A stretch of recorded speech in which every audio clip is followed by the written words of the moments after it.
хоёр дахь танилцуулах хэд бол энэ мото байна. За бас нэлээд судалж байгаа хотын хэрэглээнд, хотын төвчрөнд унахад ер нь хамгийн төгс унаа бол яг энэ юм байна гэж бодсон. За шалтгаан дац нь 200 кг. За тэгээд банкнда нэг 5 орчим литр орж байгаа юм. Тэгээ хот дотор нэг 280, 90, за 300-аас дундч нь 300 яваад. Тэгээд шулуун молонд бол 350, 380 орчим явах юм байлээ. Тэгэхээр бензин идэхгүй. За эвдрэл гэмтэл бол байхгүй. Энд чимээр 20-30 мянган км Монголыг ингээд тойроод Алта 5 богд дээр ороод явхад энэ мотоциклд ямар ч эвдрэл гэмтэл байхгүй, зүгээр дугуй хагарж исэн тийм бичлэг танилцуулсан Сүхнаран гэдэг нэг залуу байгаа. Тэр өөрөө энэ мотоциклыг бас оруулж иж борлуулдаг. За дахиад дээрэс нь авах шалтгаан аван зарна гэж байдаг шүү дээ, тэ. Энэ маш мотоцикл хэрэглэгчтэй. За маш том Facebook групптэй бас автгүй мото одоо энэ Ратогийн том клубтэй ороод харангуудаа битүү аван зарна гэсэн улсууд.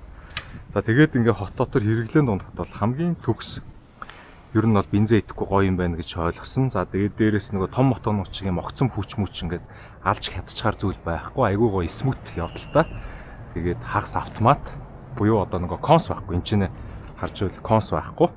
Зүгээр л уршаагаар 1 2 3 4 гээл араагаа шууд энэгээр нь солио явчихна. За тэгээд дээд хурд нэг 90 км цаг орчим. За хот дотор нэг бол 4-дээ игээ явахад нэг 84 5 бол хүрчилээ. За тэгээд энэ ч нэг том хүн суучна, энд нэг том хүн суучна. За энэ урд дахиад суудлал байгаа. Энэ дээр суудлаа тавиад нэг хүүхэд суулгачна. Эсвэл хойно урдаа 2 хүүхэд суулгачна. За мотоциклийн зориултыг бас хүмүүс аягүй их асуусан байлээ. Энэ яг ямар мотоцикл зориулттай юм бэ гэдэг. Өчтөр нэг яга бензиний нөхцөл байдлыг харуулсан нэг рил оруулахдаа би энэ мототой явж байхдаа хийсэн. Тэгээд тэрнтэй холбоотой бас маш их хүмүүс энэ мотог асууад байхаар нь та бүхэндээ зүгээр танилцуулчих гэж бодсон.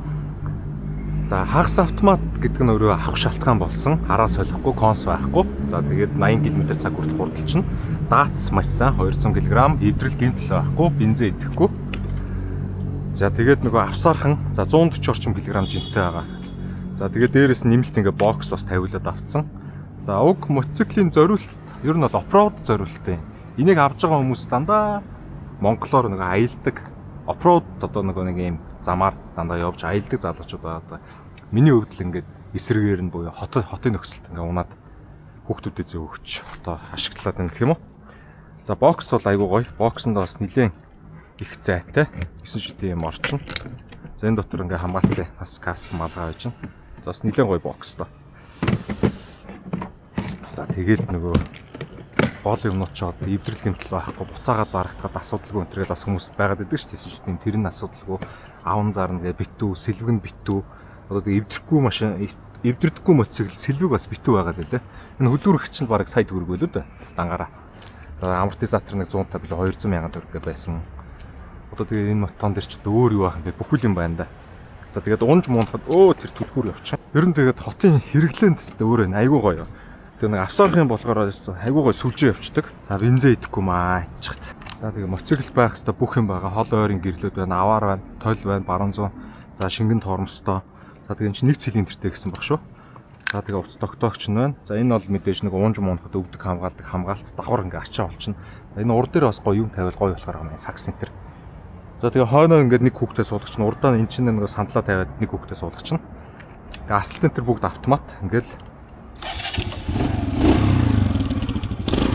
дуушуу өнтер бол ер нь харьцангуй гайгүй шүү.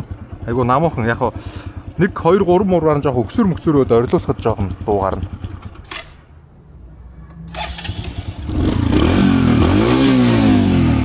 Энд ч одоо бүр 5 6000 RPM хүртэл эргэлтийг нэмжээж л ингэж ойлгож байгаа шүү. Тэгээс ойр зуурын нөгөө нэг хот дотор явхад бол нэг 2 3 мянга дээр бол ямар ч асуудалгүй. За тэгээ хамгийн гоё юм зүгээр шууд ингээл нэгдээ ичнэ. Энд нэгийн тоо гарч байгааз. Ингээ 2 ингээ 3, ингээ 4. Тэгээ буцаага араагаа нөгөө хурд удаашаад гэх юм бол ингээд доош шууд сойдосоод явчихна. Тэгээ ингээд дараад. За нэг ийм гоё ид байна да. Тэгээ зах зээлийн ханшин эн чинь 5 сая 800-аар авч ирсэн. За тэгээ тоногуд нь дахиад тусдаа үнэтэй. Энэ өвдөг хамгаалт бокс гэх. Тэгээ тэр чигээр оффроуд болгоод авах дахиад нэг бас сая 500 бол нэмэгдэж шиг байсан.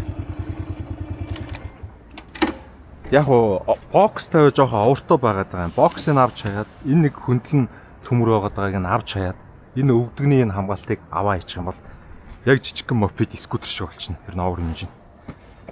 За нэг тэгээд ийм гоё янзын авсарх хэд байна да. Рато гэдэг.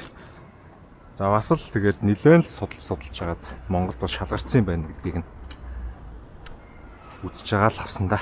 Яг машины хувьд бол цахилгаанаар хот дотор явчихна. Гол нь нөгөө нэг эднэр шиг нөгөө нэг ингээд газ сүлжээд яваад ямар ч боломжгүй болохоор цаг хугацааны хувьд бол мэдээж хотын төвчрэлд бол мото унахад ялангуяа зуны үлрэлт бол үнэхээр бест байгаа даа. Мэдээж одоо хүүтрээд эхлэнгүүт машина цэнэглээд оноо авчил бас үнэхээр гоё.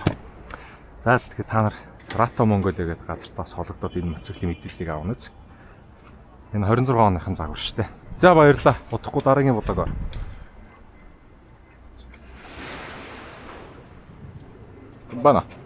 Бана. Сайн мөн. Чи ямар машинд харуулах вэ ханд? Нэг улаан корон үлээ. Хар үлээ. Аханд нэг чи нэг надад нэг чат Instagram руу ч анхан чат бичиж тэгээ хойлоо. Ахан нэг гэж хариу өгж бичиж байгаа гэдэг.